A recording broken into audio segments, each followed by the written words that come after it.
Qui c'est qui dit ça? I Love Dick. Ok, I Love Dick, allons-y. Donc I Love Dick est une super série, c'est une série qu'on aime beaucoup avec Julia. C'est une petite série de Amazon qui fait très peu d'épisodes, avec une saison, elle a été honteusement annulée. De quoi ça raconte? Ça raconte l'histoire d'un couple de New-Yorkais, une réalisatrice et un auteur. Son mari en fait va aller à un stage d'artiste en fait, c'est un endroit où des artistes vont se réunir pour un peu se concentrer sur leur art entre eux et écrire leurs bouquins ou faire d'autres choses. Et elle le suit en fait, et c'est genre au fin fond des États-Unis, dans l'état du Texas. Ce stage a été créé et est hébergé par aussi un grand artiste interprété par Kevin Bacon.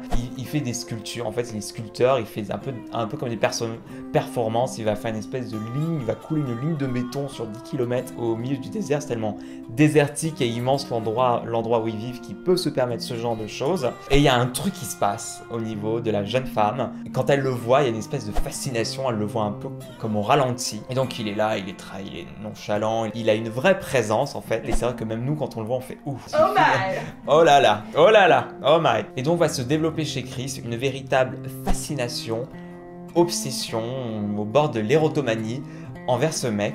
Comment il s'appelle? Dick.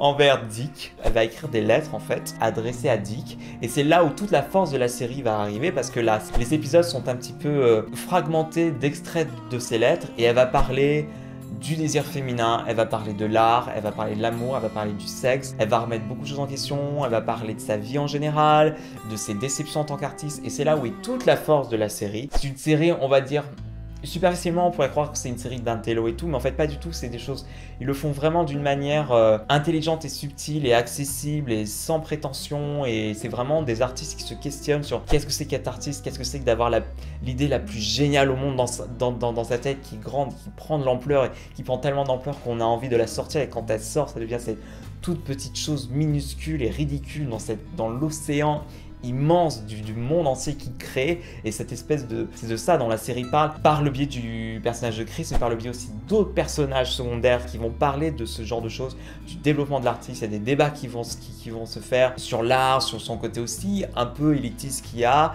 mais comment l'art ne peut ne pas être élitiste. Donc il se passe plein de choses, et c'est une série créée par Jill Soloway, qui veut vraiment faire des séries qui parlent des femmes plurielles, c'est-à-dire des femmes lesbiennes, des femmes noires, des femmes trans, et qui veut vraiment amener ce genre de choses et de débats dans ces séries-là. C'est ce qu'elle essaye de faire dans I Love Dick, et c'est vraiment dommage qu'elle ait été annulée, parce que je pense qu'elle avait encore plein de choses à dire d'un point de vue féminin, et le personnage de Kevin Bacon est très érotisé de ce qu'on appelle le female gaze. Il y a une scène où il arrive il est torse nu dans la rue sur le macadam brûlant en soirée, et il a un agneau sur lui, et il pose cet agneau et il sort cette tondeuse et il tond l'agneau au milieu de la route. Et c'est vrai qu'on n'a jamais vu des hommes être érotisés dans cette... C'est très rare qu'on voit les hommes érotisés en général. Et tu fais, ah ouais, c'est assez nouveau. Il y a même des plans subjectifs de Chris où elle regarde son entrejambe ou d'autres parties de son corps, la façon dont il est filmé, la façon dont il se pose, dont il s'assoit,